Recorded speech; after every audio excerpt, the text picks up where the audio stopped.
Colts quarterback Anthony Richardson is set for his first start this Sunday. Can the young QB lead the team to victory? Let's get to it. You are Locked On Colts, your daily Indianapolis Colts podcast.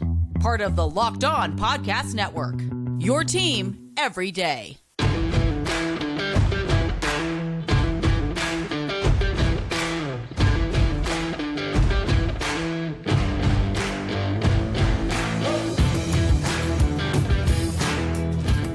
Thank you all for tuning in and making us your first listen of the day. This is your daily podcast covering your Indianapolis Colts, part of the Locked On Podcast Network, your team every day. This episode is brought to you by Bird Dogs. Go to birddogs.com/lockedonnfl or enter promo code LOCKEDONNFL for a water bottle with any order. You won't want to take your Bird Dogs off, we promise you. I am your host, Zach Hicks, your favorite film nerd over at horseshoehuddle.com. And today I am joined by nobody. It's just me yet again. Yes, well, the solo shows are continuing. Before we get into today's show, I do want to shout you guys out and thank you guys for being very accommodating with all these solo shows we're getting you guys lately. Jake and I have just had some scheduling issues come up lately to where it's hard for us to get together to record. That's all going to change starting tomorrow. So for tomorrow's show, your favorite duo will be back in the saddle, and we will be back rolling along with all these Locked On Colts episodes. But for today, you're just stuck with my beautiful voice without the sultry rhythm of Jake's voice throughout this show here. But we have a fun show for you today. First, we're going to talk about the news and notes that came from this Monday, everything that Shane Steichen had to say to the media, everything that the Colts did roster-wise. And then we're going to talk a lot of Anthony Richardson in the final two segments. We're going to talk about what kind of game plan the Colts could devise for the young quarterback against the Jacksonville Jaguars. And then we're going to finish this show off with some year one projections for Anthony Richardson. And if we're taking the over-under on some of these projected stat totals, we'll get into all of that there in segment 3. But starting off, a little bit of news and notes, just some housekeeping here. Colts offensive guard or offensive tackle, however you want to label him, Arlington Hambright has been signed to the practice squad. And then in a corresponding move, Dan Skipper, the veteran offensive tackle that they had on the practice squad previously, has been released. So Arlington Hambright, a guy who had a really good offseason, did a lot of good things at playing at tackle, playing at guard. He was released, obviously, with some of the roster moves they made over the weekend, but good player to have on the practice squad, good player they can call up if they need. So great to have him back. And then two injury news and notes here. Zach Moss, running back, who's projected to be the starter for this team once he's back from injury. Head coach Shane Steichen did say Moss is progressing pretty well through that injury. Again, it was a broken forearm, so you need that forearm, obviously, to play running back, but it's not the end of the world. It's not as bad as it could have been. Let's say that. It's not as bad as what it could have been. It could have been a leg injury. It could have been something with a plant leg or something like that. But a broken arm, that's something where, you're mostly just dealing with that bone and getting that back to health there. Shane Steichen did note a couple times, though, that because it was an arm injury instead of a leg injury or something like that, Zach Moss has been able to keep his conditioning up. He's been able to work with the training staff to not lose the progress that he was making throughout the summer. So that's a really positive sign there. So we'll see. I mean, I know Aaron Wilson had a report recently. Aaron Wilson, I believe, of like a Houston Chronicle or something like that, or you guys can go check him out on social medias. But Aaron Wilson reported the other day that Zach Moss is not likely to be back until week 2 or 3. So Deion Jackson, Evan Hull are the projected starters for week 1. But we'll keep an eye on it. They haven't ruled Zach Moss out yet. And you guys are listening to this show on Wednesday. So the first practice report of the entire season will come out later today. And we'll see what Zach Moss's designation is on there. If it's limited, it could be a good sign for playing in week 1. If he's out or just doesn't practice at all, then it could lead to him probably not playing in week 1. So we'll see. We're not ruling him out yet, but Shane Steichen does seem to be, kind of optimistic about Zach Moss going forward and being that starting running back. Linebacker Shaquille Leonard is still in the concussion protocol. Again, you don't want to rush players through this, especially with all the recent findings when it comes to concussions in players. And this is Shaquille Leonard's, I want to say it's his 3rd concussion in the NFL. He had one back in 2019, and then he had one last year on the same play that broke his nose when he came back against the Tennessee Titans last year. So Shaquille Leonard, you want to play it safe with him. it's all about when he clears that concussion protocol, if he'll be ready for week 1. So it could be as early as today when you guys are listening to this and he ends up practicing on Wednesday, or it could be, a couple weeks down the line. You can never really rush concussions. And I know this is frustrating for a lot of you guys listening, and it being a very optimistic offseason for Shaquille Leonard, him getting back out there, seemingly getting through the back and ankle injuries and getting back on the football field just to suffer concussion and miss, a last week and a half of activity. So hopefully he can clear that protocol soon and get back out on the field and do what he's been doing all summer long. But we'll have to wait and see with Leonard there. I know Shane Steichen had some very positive words to say about him, especially with his leadership ability. But we got to get him back on the field. It's something we talked about going into camp, and now it's something that we're talking about already with week 1 right around the corner. So it sucks. Concussions are part of football, and I'm glad the Colts are playing it safe there, but we'll see. We'll see if he's going to be able to suit up for week 1, or if it'll be something where, we have to wait a couple more weeks down the line. Some other minor things that Shane Steichen said in his media availability here on Tuesday. He was asked about the 4 guys at wide receiver, which I know when we're all just looking at wide receiver, we're like, oh my gosh, how are they going to go into week 1 with just 4? Shane Steichen did kind of laugh it off a little bit and said, we'll see. We're still kind of working through that this week. So they could, again, bring a guy up for the practice squad. They could sign a veteran. But as of right now, the Colts do have 9 wide receivers in the organization. 4 of them are on the active roster, but they have 5 on the practice squad right now. So it's not that they only have 4 guys available to them when it comes down to this Sunday. They can call up 2 or 3 of those guys, or I think it's 2 guys. I think it's 2 guys the max you can call up. They can call up for this game on Sunday. So they can call up 2 guys and have 6, and we'll all be perfectly fine with that number there. But just when you're looking at the roster in totality and looking at the 4 guys, it does look a little bit more concerning than what it is. He was asked another question that's kind of again, more of a housekeeping question that I just want to make note of to you guys. He asked, with all the things you adjust to in the running back room, no Jonathan Taylor, you've had Zach Moss off. How do you look at that for game day? And Steichen kind of went out of his way to mention that's going to be a running back by committee here in Indy. So they're going to be getting out, a number of different guys. It's going to be Evan Hull if he's the hot hand. It's going to be Deion Jackson if he's the hot hand. If they have to call up a Jake Funk or call up a Jason Huntley, then if one of those guys gets hot, they're going to get the ball. Shane Steichen really took this non-committal approach to the running back room without Jonathan Taylor there, to where, obviously Moss, when he's healthy, he's going to get a majority of the run. And Deion Jackson, they like a lot. Evan Hull will have a lot of packages for him as well. But they're not going to have that one defined bell cow running back. It's going to be kind of what we saw with the Philadelphia Eagles last year, where Miles Sanders is one of the most efficient running backs in the entire league, especially on a yards per carry basis. But if there were a game where he was not carrying the ball well or just not finding open lanes, and then they had Boston Scott ripping off 10-yard runs, then Boston Scott was going to get 10 carries, or Kenneth Gainwell was going to get a handful of carries, or guys like that. That Philadelphia Eagles type of approach at running back. Shane Steichen's going to bring that here to Indy without Jonathan Taylor, where it's like, yeah, we have our guys that we prefer to get touches, but we're not going to force it just to force it unless you have that start running back. So as long as Jonathan Taylor is out, you're just going to ride that hot hand. And we saw in a couple games last year. I mean, the game that I really point to was one of the games that Jonathan Taylor went down with his injury, in that Minnesota Vikings game. Obviously not the greatest game ever to point out because the Colts blew the biggest lead in NFL history. But in that game, I believe Zach Moss and Deion Jackson both had around 13 to 15 carries, around 60 to it was like 55 to 65 yards rushing. So they're like by themselves, it was just more of like a pretty solid day for both guys. But at the end of the day, it was a 20 plus rushes for 120 yards rushing out of your running backs. That's what you're looking for out of the running back room. So yeah, I like that. I like going committee. You're going to keep those guys fresh. You're going to get them on the field. And I think that's what Shane Steichen wants to do if he doesn't have a Jonathan Taylor type back there. But coming up, guys, we're going to talk all about Anthony Richardson. That is obviously the biggest storyline this week and the rest of the season. So we're going to talk about what the Colts could do with Anthony Richardson in this week 1 game to get the young quarterback comfortable in that game plan. But before that, let's talk about our friends over at Bird Dogs. Bird Dogs make you look good.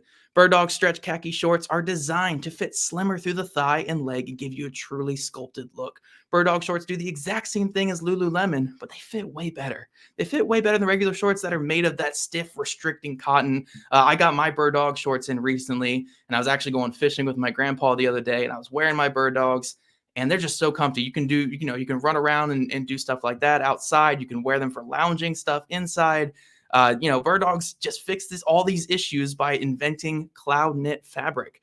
They look just like khaki, but they stretch, so you're way slimmer fit without having to sacrifice movement. I'm telling you guys, you can work out in these shorts. You can, go to nicer events in these shorts. Like they look good and they feel good. Bird Dogs are functional for any occasion. Again, you could go golfing, you can go fishing, you could go on a date.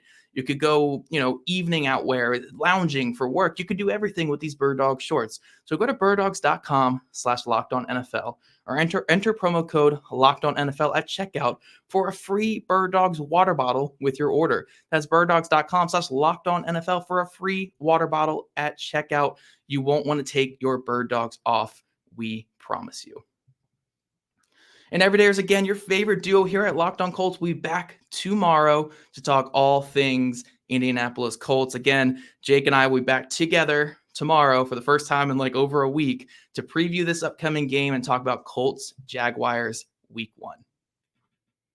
All right, my Colts friends, now that we've got all of that bookkeeping, again, the housekeeping stuff out of the way at the top of the show, it's time to get in the real meat and potatoes here. We got the appetizer out of the way. Let's talk about the meat and potatoes, and that's going to be our friend Anthony Richardson, starting quarterback for the Indianapolis Colts, 21-year-old starter going into Week 1. What can we expect from the Colts in terms of just game planning for this young, dynamic quarterback? And you guys know me here over at Locked On Colts. I'm the nerd of the podcast. I'm the sports nerd over at the site as well, the big film guy. So your guys are really going to be able to pick my brain here with some of my just nerdy ramblings on what the Colts can do with him. Now, Anthony Richardson is a unique quarterback. We all know this. Obviously, it's why the Colts took him as high as they did. He's a super unique quarterback who combines this super strong arm with deep accuracy and deep ball ability, along with this innate ability to escape in the pocket, stand in there against pressure, shed tacklers, and create on the ground. But he's a really raw quarterback. We've talked about this again all offseason in the pre-draft process. Super raw quarterback. So from like day one, he's not going to be this, Drew Brees-esque passer where it's going to be a 70% completion percentage. The ball placement is perfect to all areas of the field. It's going to be very sporadic and inaccurate play at times, but you got to live with that to get the high level flashes and hope he can grow throughout the year. So when you look at the Colts early in the season, especially in this first game against the Jacksonville Jaguars, I think we're going to see a game plan that I don't want to say hides him, because that's such a horrible way to call this offense with Anthony Richardson early in the season. But I think it's going to be an offense that is so tailored to stuff he did last year or stuff that worked for the Eagles last year even. A very, very tailored game plan to keeping things simple for the quarterback. Will that lead to immediate success here in day one? Probably not. You can't open up the entire game plan yet because you're throwing so much at this young quarterback who, quite frankly, was not that successful as a college quarterback even. So you're going to have to learn with those growing pains. You're going to have him steadily build up to running a real NFL offense. So you're going to have to kind of have this mishmash of, yes, you want to get some NFL concepts and real things in there, but you also want to keep things simple for him and not have the game go too fast early for him. And just have this explosion of things happening in his face to where it creates this spiraling effect for him. So I think what we're really going to see in this opening day game and obviously for the early games this year is a really heavy emphasis on the run game, the design QB run game, and the short passing game.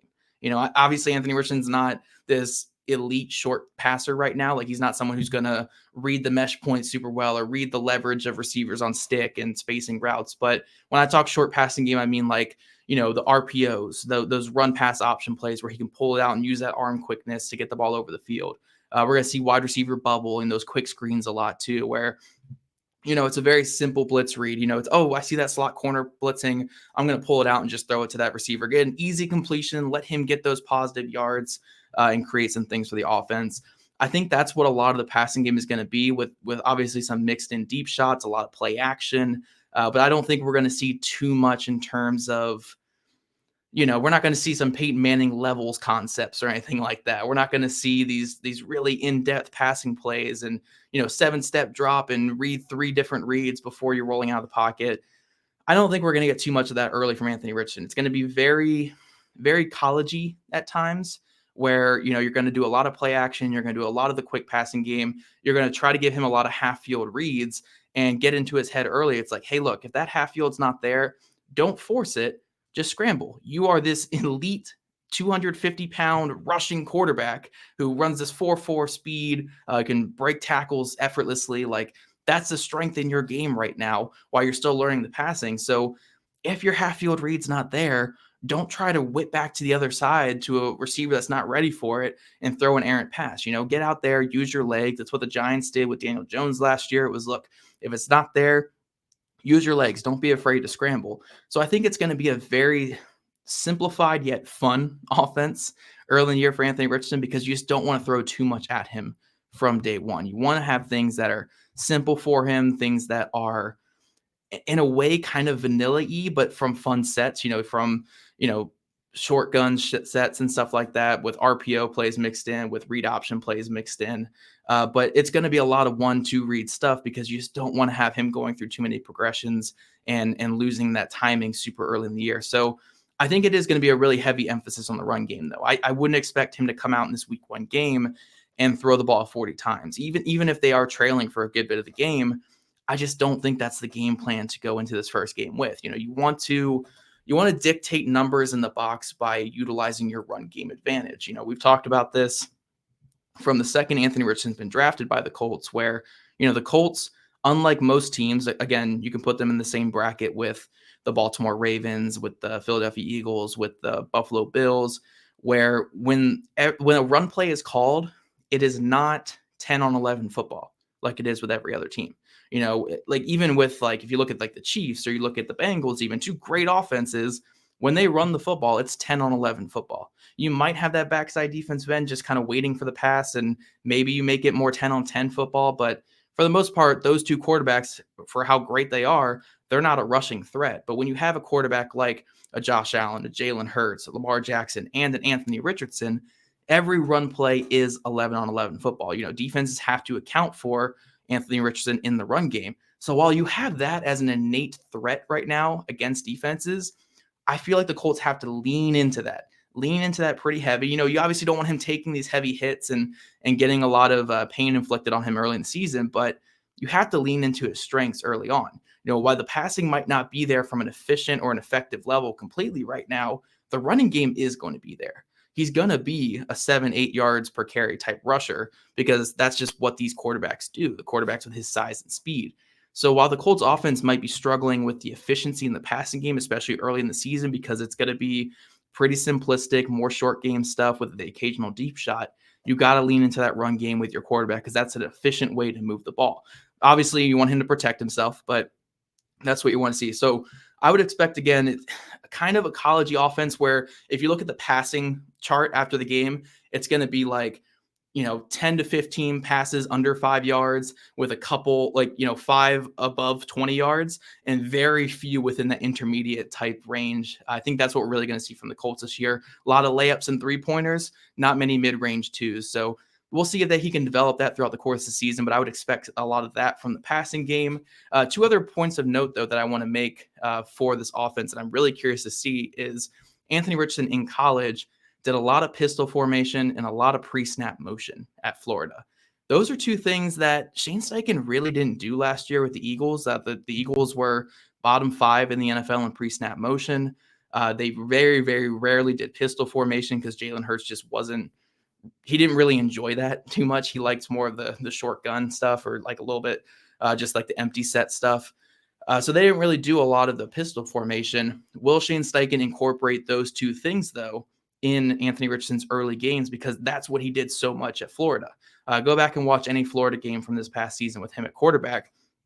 That's what a lot of his offense was. Pistol formation, a ton of pre-snap motion to get that early ID on the defense. Now, does Shane Steichen bring that in just so it's something he's comfortable with? that remains to be seen. But again, the way I want to wrap up this whole segment here is I do think that the Colts are going to lean heavily on the run game, a lot of quick passes, a lot of those layup passes, and just have them hit those layups with the occasional deep three if the defense is coming up too much. But I do expect it to not be this hyper efficient offense. I expect it to be fairly simplistic and collegey at times, but it's really just to get Anthony Richardson's feet wet and get ready for the real NFL season and the real development, which will come later in the year. But coming up, we're going to keep this conversation about Colts quarterback Anthony Richardson going, and we're going to talk about his year one projections. And if we kind of agree with what some of the Vegas books are saying, we're going to look at a little bit of that here in just a second. Get ready for the NFL season with incredible offers from FanDuel, America's #1 sportsbook. Right now, new customers can bet $5 and get $200 in bonus bets. Plus, all customers who bet $5 will get $100 off NFL Sunday Ticket from YouTube and YouTube TV. I mean, I know you guys are in the same boat as me. That is a great deal to get YouTube TV and get all those football games. Anything that can drop that price is great, and I love it right there. Now is the best time to join FanDuel. The app is easy to use, and you can be on everything from spreads to player props and more. So visit FanDuel.com/locked-on and /locked-on and kick off the NFL season with an offer you won't want to miss. FanDuel, official partner of the NFL. Alrighty, my gorgeous friends over the interwebs here. We're going to talk about Anthony Richardson's projections for the season, and we're going to bring back an old friend of ours. We're going to bring back FanDuel here. So FanDuel, our beautiful sponsors of today's show, have Anthony Richardson's passing stats projection this year, just overall passing projections here as 3,208 yards passing with 17 passing touchdowns and 11 interceptions. For rushing yards and rushing touchdowns, they have 847 rushing yards and 6.5 rushing touchdowns. So I know when looking at that, it doesn't look amazing, but to conceptually put that in perspective, it is very, very rare for a rookie quarterback, traditionally in the NFL, to throw for over 3,000 yards or even over 3,500 yards and stuff like that. It's really hard to even hit the number that they're projecting him for, 3,208 yards. So honestly, to have him that high is pretty good. Again, it's hard for rookie quarterbacks to hit that number. I know with the 17th game, it's probably going to be a lot easier going forward to hit that number. But for put in perspective, last year, none of the rookie quarterbacks even came close to that number. I think Kenny Pickett threw for 2,300, given he didn't start the whole season. But it is tough for rookie quarterbacks, especially quarterbacks of his age. I don't think any quarterback outside of, I want to say Jameis Winston was the youngest quarterback to throw for over 3,000 yards in the season in the past 20 years.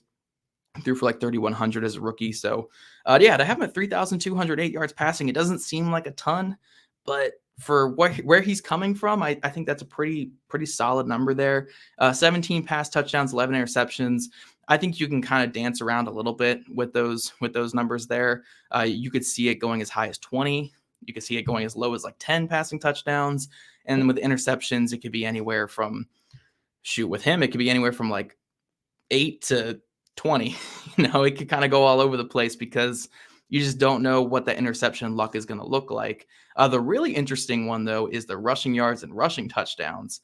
I think those are really intriguing because that's right around where I'd put him this year when it comes to rushing yards and rushing touchdowns. 847, 850 rushing yards, I think is a really good number for him. And then the 6.5 rushing touchdowns, you can't complain there. But if we're looking at this year-end projection here, just putting all those numbers together, a rookie season is what FanDuel is projecting for Anthony Richardson. His rookie season being 4,000 total yards, 23 total touchdowns, and 11 interceptions. That would be a massive, massive win for Anthony Richardson. I cannot complain whatsoever if that is his year one passing total, or just overall total. Again, I know a lot of you guys would look at that and just not think it looks like the high-end quarterback that you take that early, but for a 21-year-old quarterback who's coming off a college season that wasn't that amazing, if he were to put together a 4,000 total yard season and over 20 touchdowns, I'm feeling great going into year two of Anthony Richardson. But to kind of conceptualize these numbers even more, let's look at two other young players or players when they were younger that compare favorably to Anthony Richardson. Let's look at the number one comparison that he has gotten throughout this whole process and going into this rookie season. Let's look at Josh Allen. So Josh Allen, as a rookie back in 2018, he only started 12 games. So I did kind of project out his numbers to a 17-game season because he missed some time with an injury. And I think the first 2 games of the year, or the first game and a half of the year, he did not play. He came in like the second half of the second game of his rookie season. But if you project out his numbers to a 17-game season, Josh Allen's rookie year in 2018, he completed 52% of his passes for 2,938 yards, 14 passing touchdowns, 17 interceptions, 893 yards rushing, and 11 rushing touchdowns. So again, around 3,700 yards total. And then you put the rushing touchdowns in there, 25 total touchdowns, 17 interceptions. Honestly, I'd be okay with that rookie season for Richardson too, because that ball's moving. It's just a lot of inconsistencies where Allen was kind of that way, where there was a lot of in that first tape there, but it was a really solid season overall, just because you could see the flashes from that young quarterback. And obviously, we know what Josh Allen is now. I know a lot of people will say he's the exception, not the thing you want to grade a player against. But if we're looking at size, athleticism, arm strength, and just play style, Allen and Anthony Richardson are very similar as a young player. As young players, they're very similar. So if Richardson has that kind of season, I still think it's a pretty good win. And the other player I wanted to look at here was Jalen Hurts in 2021, his second year in the NFL, first year under Shane Steichen. Shane Steichen comes in and does some good things for him. He completes 61.3% of his passes, 3,144 yards passing, 16 passing touchdowns, 9 interceptions, 784 yards rushing, and 10 rushing touchdowns. Now, the reason I put both those guys in here is I think if I'm projecting Anthony Richardson's rookie season stats, and this is given that he plays all 17 games, I think somewhere in between those 2 rookie seasons is where I would have him projected. So I don't think he's going to, I think passing yards could go a lot of different ways, but I think right around that 2,900 to 3,100 yards passing is where I feel good projecting. I'd probably project right at 3,000 yards passing and feel good there. The 14 passing touchdowns to 16, I think around there, 14, 15, 16 passing touchdowns. Interceptions, I do think it'll be in the double digits, but not super high, hopefully. And then the rushing yards, again, 800 plus rushing yards, around 10 rushing touchdowns. I think that those are really good projections for Anthony Richardson in year one. And then completion percentage too. I'm hoping it can be in the high 50s to low 60s. But even if it is a Josh Allen type rookie season where it's a 52%, as long as it's getting better throughout the year, I can't complain too much. But you guys let me know in the comment section or on social media. If you guys are listening on audio version, you can go to me on social medias at ZachHicks2. Let me know what you have as your projection for Anthony Richardson in his rookie season. Do you think he goes over 3,000 yards passing? Do you have him over 20 total touchdowns? Do you have him over under 10 interceptions or 15 interceptions? Do you think he can hit the 1,000-yard rushing mark this season? Do you think he hits 10 rushing touchdowns?